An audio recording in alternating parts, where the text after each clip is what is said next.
জানি তো সন্ধেবেলা একরাশ খিদে নিয়ে মুখটা এইটুকু করে বাড়ি ফিরবে। দেখো তো আজকে টিফিনটা পছন্দ হয় কিনা। এক বাটি জলে 3টে বা 4টে কাতলা মাছের টুকরোকে নুন হলুদ দিয়ে 5 মিনিট ফুটিয়ে নিতে হবে। তারপর মাছগুলোকে জল থেকে তুলে নিয়ে ঠান্ডা করে কাঁটা বেছে রাখতে হবে। কাঁটা বাছার সময় অমনোযোগী হওয়া কিন্তু একেবারে বারণ। এখন একটা ননস্টিক প্যানে 2 চামচ সর্ষের তেল গরম করে তাতে একদম মিহি করে কুচোনো পেঁয়াজ, আদা, রসুন আর কাঁচা লঙ্কা ভেজে নিতে হবে। তারপর দিয়ে দেবো নুন, হলুদ গুঁড়ো, লঙ্কার গুঁড়ো, কয়েক দানা চিনি আর সামান্য জিরের গুঁড়ো। 2 মিনিট নাড়াচাড়ার পরেই কাঁটা বেছে রাখা মাছটা এর মধ্যে দিয়ে দিতে হবে। এখন সবকিছুকে ভালোভাবে মিশিয়ে নিয়ে 2 চামচ ভর্তি ভর্তি গরম মশলার গুঁড়ো, আরও একটু নুন আর 1 থেকে 2 চামচ ছাতু এর মধ্যে দিতে হবে। ছাতুটা মাছের পুরে বাইন্ডিং এজেন্টের কাজ করবে। এবার সবকিছুকে ভালোভাবে মিশিয়ে নিয়ে ঠান্ডা হয়ে এলে হাতের সাহায্যে একটু ম্যাশ করে নিতে হবে। মাছের পুর তৈরি করা হয়ে গেলে এবার ময়দাটা মেখে নেওয়ার পালা।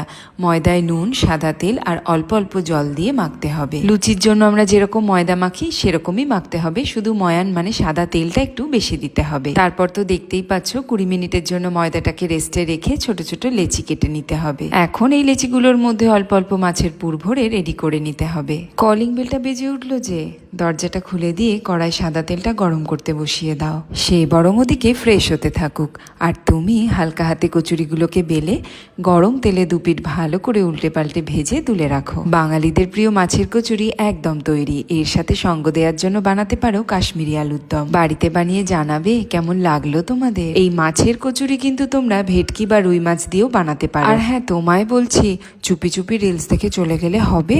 পেজটাকে তো একটু ফলো করে দিতে হবে নাকি।